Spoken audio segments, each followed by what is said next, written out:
let's shift our focus to a corporate conversation. We have Mr. Dinesh Agarwal, who is the whole-time director and CFO at Refex Industries, joining us now. Now, remember, viewers, this stock on Friday saw a massive beating after there were reports that the income tax department has raided some of the offices. Today, Refex has come out with a clarification saying that there has been no substantial outcome from that income tax raid, and on the back of that, the stock is doing very well. So let's interact with the management and try and get a better sense of what the whole situation was and how it panned out. Mr. Agarwal, thank you so much for your time today. The company clarified that there are no adverse findings from the income tax search operations. Can you help us understand what the search was broadly linked to and whether this was triggered by any specific activity? This is not linked to anything or any activity. This is just a general search for the business as a business group completely. And there is no conclusion. As you ever, search is never a conclusion, or it's not a indictment. It's just a general scrutiny process. And whatever it has come in the media is all fake. Income tax department has not given any official press release. This is the press. Whatever it has come in the press is completely fake. Okay. The stock has corrected around 20% odd, post the news flow. What steps are you taking to restore investor confidence? And, ideally investors, what should they expect in terms of regulatory overhang from this episode? At least until you hear back from authorities, what should the expectations be from an investor perspective?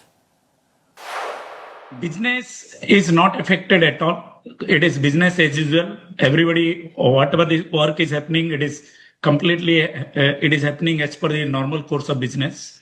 And we are taking a lot of steps for building the investor confidence. Whatever the regulatory steps we are taking it, we are sending in the notices to the media houses who has published this fake news.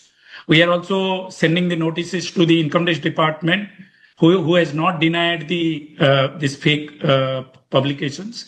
We are reaching out everywhere to counter this fake news. Okay. And Mr. Agarwal, last quarter, you had guided to an order book of roughly 1,200 crore rupees. If you could break that down segment by segment for our viewers and highlight how much of this is executable over the next year.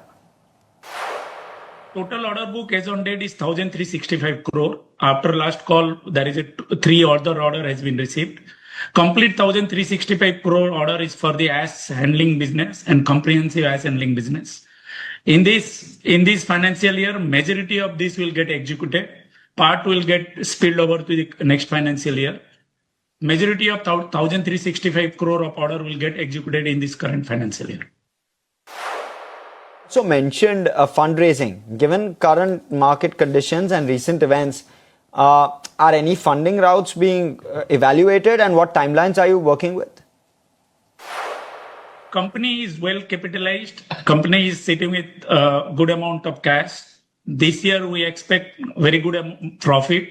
Company doesn't need any immediate fundraise, and we are not looking for any fundraise for near short term anything. Okay, and at a consolidated level, Mr. Agarwal, what is your medium-term margin roadmap, and which businesses are expected to drive incremental margin expansion for you and the business over the next 2 to 3 years?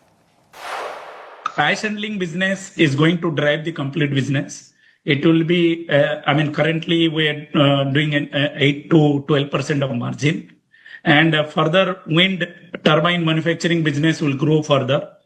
Current financial year will do anywhere to 400 to 450 crore turnover with a very minimal margin. And the next financial year will have a good turnover in the wind turbine business, and also will have a good margin there.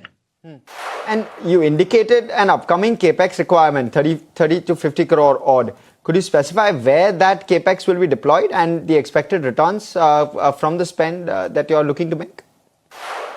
It has not been deployed yet, and we are expecting the capex deployment in next 6 to 8 months. And company has sufficient cash from the internal accrual from the past fundraise to deploy that fund.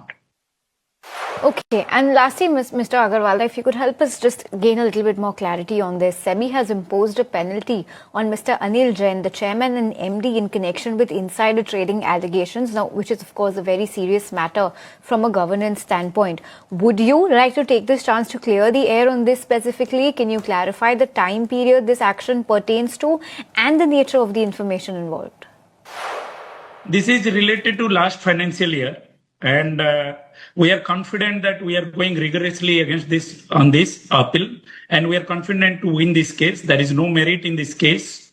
There is a gain of 12 lakhs to some individual SEC, and we are not part of this EPSC disclosure, and we'll be fighting this case in the appeal in the next level. All right. Thank you so much, sir, for coming in and speaking with us. Of course, it's a tough time, but we appreciate you coming and talking straight to us with regard to this one. That's, of course, the management of Refex Industries stock now perked up 17%. Sharp correction is what the stock price had seen, but we're seeing a recovery now clearly and evidently at play.